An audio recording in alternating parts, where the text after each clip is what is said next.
There we are. Hey, welcome to today's live talk for good kids. I'm Tracey Lawrence, and joining me today is my friend Diane Carbo. And today's topic is family secrets. And I thought this was kind of a cool topic because a lot of people who are faced with family caregiving have people in their families who will second guess them. And a lot of these issues come up around family dynamics, the relationships that we have with each other, the implicit contracts that we have with each other. You know, there's all families have a certain understanding of what's appropriate and what's not, what can be shared with the world and what can't. And I had some issues with my family, my brother in particular. I'm one of two children, and I'm the oldest, although my brother often treated me like I wasn't. But at any rate, uh, my brother had some issues with me and the way I handle things. And this video I'm going to show. I'm not going to show the whole thing, but here's the background. My mom was living with me, and she had already begun showing some serious signs of cognitive decline. But she was still high functioning, very lucid, but I had fears about her being by herself. Her doctor had even said, you shouldn't be living alone anymore. So we offered my mother the opportunity to come live with us. So she moved from Florida to New Jersey, moved into our home, and became part of our household. And she did okay. And I had a cat named Max at the time. My mom was very fond of him, and he was very often accompanied her in her various trips, regardless of whether they were taking place on this side or in between her ears. But nevertheless, so in December of 2010, my mom had a major psychotic break where she was hallucinating quite vividly. And it was, of course, it was on an evening, on one of the rare occasions when my husband and I had plans with friends. We had concert tickets in Manhattan, and we went to a restaurant to meet with our friends. And I called mom because she'd been acting peculiar all day, and I was concerned about her. So I picked up the phone and I called her, and she picked up right away, which was unusual for her anyway, but she did. And she was freaking out. And she was like, there were people here, and I walked into the apartment, and I saw a sign, and I thought it was going to set off the alarm, and I'm hearing this, and I'm like, oh my God, what am I going to do? So I said, Mom, can you find the bedroom? And she said, I think so. I said, okay. I want you to go to the bedroom, and I want you to lay down on the bed, and I want you to just try to get as comfortable as you can and wait for me to come home, and I'll be home as soon as I can. So she said, okay, and we hung up, and I did go to the concert, which I couldn't really enjoy because I got, my mom going on in my mind. And I drove like a bat out of hell from the concert home. And when I got there, mom was okay. She was on the bed, half hanging off, but she was okay. She was safe, and helped her get fully into the bed. She opened her eyes and she looked at me and she said, have you seen my husband? At that point, my father had been dead for about 6 years. So, no, Mom. And she said, did you join a cult? And I said, no, Mom, not that I know of. And so I was relieved to be home. I was relieved that she was in bed and she was okay. And the next morning when I got up, I decided that I would document what happened so that I would be able to communicate with the world about what mom was going through. Because if you've never seen dementia, if you've never seen someone go through this, this is going to be all new territory for you. And that's why I thought I would show a bit of this clip today, because I want you to see, number one, what I think is a very important documentary piece about where my mother was at the time that this happened, and to give some context to the family secret that I will talk about afterwards. So I'm going to share the screen and show you this clip of mom talking about her experience. Oh, restart your audio sharing application. Didn't anticipate this. Okay, all right. Okay, I can't detect your microphone. Okay. Oh boy, isn't this fun? Okay. Murphy's Law. Yeah. Oh, it'll be all right. Okay. Well, I'm gonna play. So tell me about what happened to you last night with the. Can you hear that, Diane? Yeah, I can. Very clear. Okay, great. So this is Rosie, my mom. This was in December 2010, and I'm gonna ask her about what happened to her during her psychotic break. But what, you were confused and you went to the wrong apartment? I went to the apartment that I thought was mine, Mm-hmm. but it was picked up by my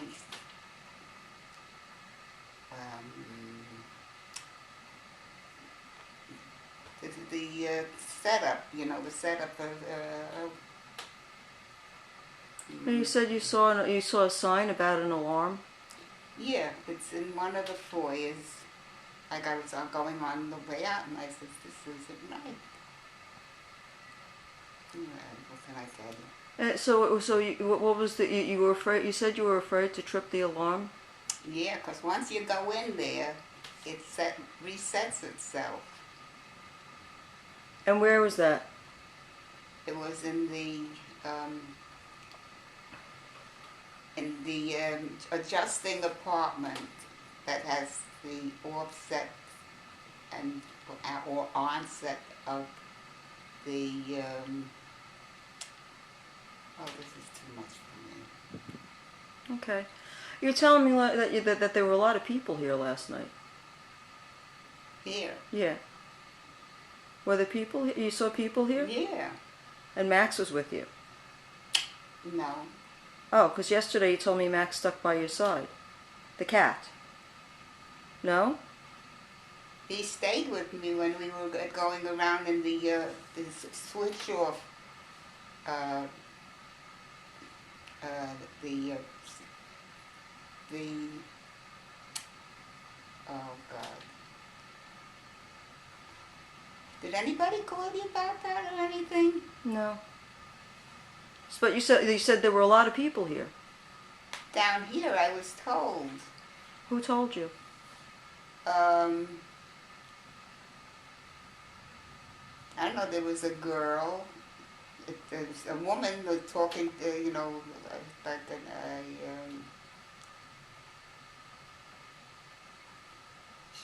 I think it was a caretaker or something. Mm. And when I was trying to explain that, I guess I was doing too much stuttering, and they kept bouncing off. Mm. And I fell asleep on the couch in the living room. Here? Yeah. Okay. It's really, what should I say? It's very confusing, especially when I got a dull brain like I do these days. And you were saying something about last night about a trestle or an overpass that you saw? Well, no, where the Staircase? staircase, yeah, Yeah. to downstairs. Everything was transferred over. To what? It was the railing, Mm-hmm. because when they transplanted the the people, Yeah. they made a bridge. Um, The people who came here, yeah, do you know where they came from? no, I assume that they were enclosed because the people. I was afraid to leave the place. They're saying that they would use it as an excuse to get me in there, or something, Get you in where, Ma? into the apartment. Uh-huh. Oh, look who's here, your buddy. Hey, Tutu. Maybe if I live long enough, I'll get into a conversation that makes sense.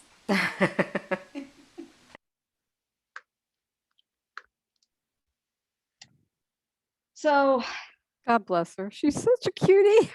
yeah, and she was a favorite wherever she went because she that was very much her personality. Um, but it was I'm watching this and I'm getting a little choked up because seeing her so confused and so at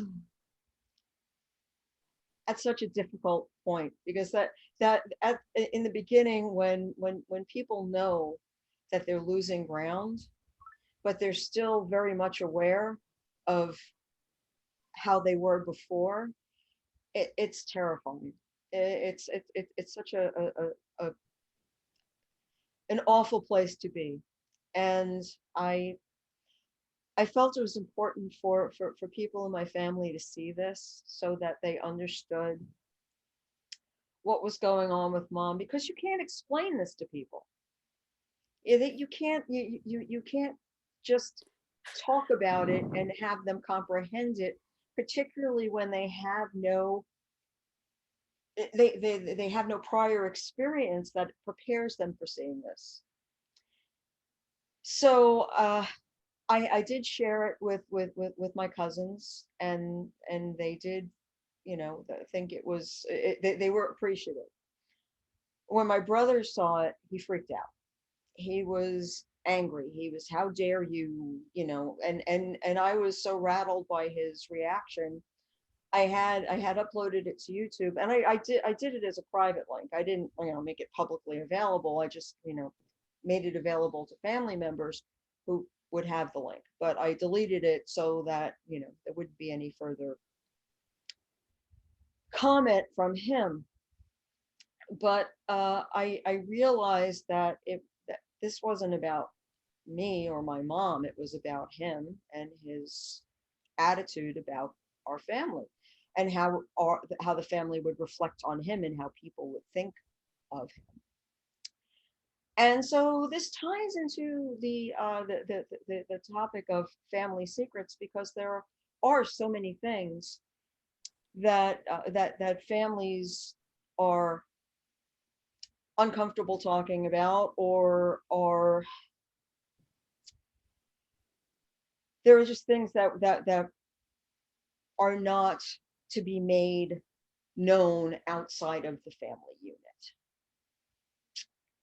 And when we are having to care for a loved one, there are we have to kind of readjust our thinking about these rules. So that's why I brought this up, and that's why I wanted you to meet my mom, and I wanted you to see that it what now. I don't know how you feel, but I think that it's important for people who are unfamiliar to kind of get a picture of what someone's cognitive decline looks like. Tracy, I like this topic because there's two sides to the story. And many times the aging parent keeps secrets from you as well. Oh, yeah. And it's not, and with dementia, I can tell you, it doesn't constitute all out lying, although for some it does, because it's a pattern that they've had their whole lives. But sometimes parents are trying to hide things that their independence is slipping away, Oh, yeah, or that they're embarrassed to ask for help. sure. And so they cover up things. A perfect example, I had a client who called me in because they only saw her sister on holidays.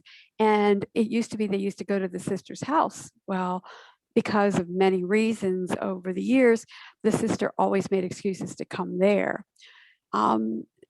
They had something happen, and I think her sister was admitted to the emergency room for a urinary tract infection, or they said confusion, but they thought it was a urinary tract infection. Let's go there. And they had to run to the house to get her information. And when they went into her apartment, they found hundreds of Post-it notes everywhere. And they found all kinds of things that she was able to function for short periods of time and hold herself together. But she was hiding. She was having cognitive issues. Oh, yeah. And falls is another one. The car accidents is another one that family members hide from, the aging parents hide from their adult children. Absolutely. And I'll tell you, Diane, my dad, for the longest time, my parents were living in Florida, and my dad and I used to talk on the phone a lot. And I really didn't know how sick he was because he was hiding it from me. Yes. But what I also realized afterwards, once I got to see them and I got to see what was happening with him, I had to take a little bit of responsibility for his success and hiding his situation from me, because I saw there were signs.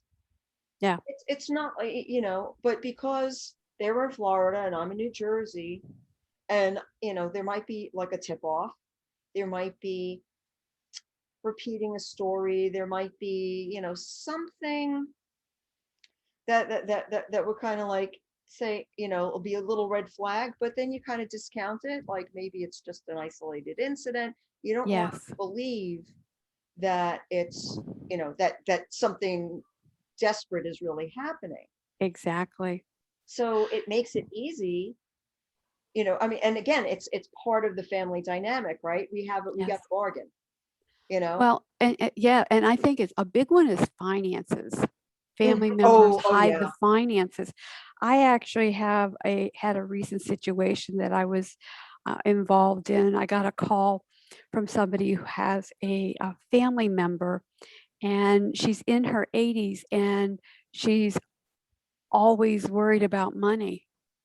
I mean, to the point where, she's telling family members that, and she's still working, or was until the pandemic. So she was still working for a couple $100 a week. And she sold her house a few years ago and is renting an apartment. So people her family doesn't understand what's going on. They know something's going on. Well, recently, one of her daughters was at the bank, and her daughter had worked at the bank. So she said, so they know her and they know her mom. And they said, she said to one of the tellers, how's my mom's bank account? And she is on the account, but she never looked. She didn't pay attention. Right. Well, she looks and there's all this money leaving all the time, and she's seeing money coming in. Well, her older sisters who are in their 90s are sending her money because they're worried about her. Meanwhile, not only does she have money, but she is allowing a grandson, and she has many grandchildren, but one grandson, she's allowing him to take $500 to $1,000 a month out of her account for gaming and stuff like that. And then she's been ordering things online that, like, goat's milk soap and goat's milk cream, and it's expensive. very expensive. And she no more can afford that than the man in the moon. So, and she hides it. Then she hides it. Yeah. So, Yes. the bank can't do anything right now about it. The daughter has to. And Right. it's a whole family dynamic about another sister's child. Yeah. And, the financial abuse that's going on there with that. So they're in the middle of dealing with that now. Yep. Yep. And And then, it's very difficult. oh yeah. And on my parents' case, until my dad got sick, I had no idea how much money they had. Yeah. Yeah. I mean, I knew that they were doing okay because, Yes. I mean, when I was growing up, we were a broke ass family, but, once I left home, my dad all of a sudden started doing well. And, and one day I, like show up, I'd go see them for a visit and there'd be a Cadillac in the driveway and I'd be like, okay, that's nice. And then, and then a boat showed up and then, it's like, Yeah. okay. Yeah. So, I but once I had to get involved, then they had to open up the books to me because they needed help and I needed to know what was going on. I needed to know what I was dealing with. And that's when I found out that they had long-term care insurance and I found out that they had brokerage accounts and they had, Exactly. so, but until, and money is a very emotional topic for most Oh, people. yes. Yes. And Well, it can be very divisive. it's it's make or break for some of these as far as where their money went when they're spending down to qualify for Medicare or Medicaid, I mean. Medicaid, yep. Yep. Another issue that we're having with this one family I'm dealing with is drug abuse. I actually have this 80-some-year-old woman who has been on diet pills for 40 years. I mean, true amphetamines. And her primary care physician is still ordering those medications. He makes her come in every 6 months, and then she's diabetic and she doesn't tell anybody. She's not taking her medications for that because she thinks she's trying not to eat instead. It's just, and she's not overweight, but it's just silliness like that is really harmful to the aging senior. Absolutely. And it's hard. Family members have to start being hyper vigilant, to detect the issues that their parents may have. They may, and it's important that we open those lines of communication and keep them. And sometimes you just have to have a candid conversation. You have to have many candid conversations. Yeah. Because on a day when they might say yes, the next day they might say no. Yeah. So exactly. it's well, frustrating. With this one, if you have a parent who does not cooperate, and you're just forced to do detective work, you might have to take them, go to the house, check out their situation. You might have to have them sign a HIPAA form if they will, just in case, so to speak, and then have a conversation with the family doctor about what's going on. I mean, there comes a time when you have to stand up. You can only be as helpful and involved as your parent will allow you to be. Absolutely. And it's hard when they make poor decisions. Yes. And it's something that I strongly advocate for is for the adult children to take the posture that you want to help your parents understand that you're not trying to do something to them, you're trying to do something for them. Because when you first approach them, very often they think that, you're trying to take something away from them, and it usually comes down to control. Oh, Right? absolutely. So by allowing them to maintain as much control or the illusion of control as much as possible. That's a good phrase. Yes. then you can help them to help you to help them. Because Exactly. they often feel very threatened, and if cognitive decline is part of the recipe, and in so many people it is, then they may either misconstrue what you're saying because they become paranoid, they become irritable, they become anxious, and they may think that you're trying to do something to them, that you're trying to take something away from them. Very often, if they're in that phase where they're constantly misplacing things, they may want to blame you because you're there, so it's convenient to blame you. But what I did with my mom, I worked really hard with her to make sure that she understood that I was on her side, that I was her ally, not her enemy, that I was standing up for her, not taking anything away from her. And all the time that she was with me, I kept emphasizing that to her. And I thank God that, that the part of her brain that was functioning related and got it and held on to it. And even when she got to a phase where she could no longer think of me as her daughter, because she'd look at me and see this woman in her 50s who couldn't possibly be her daughter, because in my mother's mind she was much, much younger. I became her older sister, Sylvia. I was her big sister. And but I could still, my voice, the things that I would say to her, it would help to ground her. And so when she was acting out, when she was in facilities where she was out of control, I could still influence her because I had cultivated trust with her. And it's so important to find a way of communicating with your loved one, because and bear in mind that the emotional centers of the brain are the ones that live the longest. So if you can connect with them emotionally, you can probably get past the other stuff if you maintain the emotional connection with them. Yes. Yes. So and it's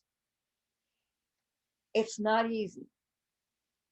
And but once you're aware of the kinds of family secrets that are being kept and how they're working against you, then you might actually be able to first you got to readjust your thinking about them, and realize that a lot of the secrets that you're keeping don't really serve anyone anymore, and that it's probably better to change the conversation so that you can create a set of a new set of rules, right? Where people assume new roles in the family, where you don't just roll over and accept what your parent says because you always have before. When they are in decline, even if it's not cognitive decline, if it's physical decline, and they are relying more upon you for their well-being, then your relationship has to change. And they have to be willing to relinquish some control to you, trusting that you're going to do what's right by them. And it's a difficult thing to do, but once you're aware of it, the likelihood that you'll be able to evolve the relationships is much higher. I agree. I agree. So I hope you found this this session useful, and I want to thank my friend Diane for dropping in today, and I hope you guys enjoyed meeting my mom. She was adorable. Thanks, and hopefully we'll see you next week around the same time.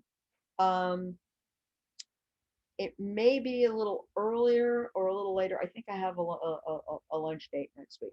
So, but I will let you know through the Facebook and LinkedIn pages.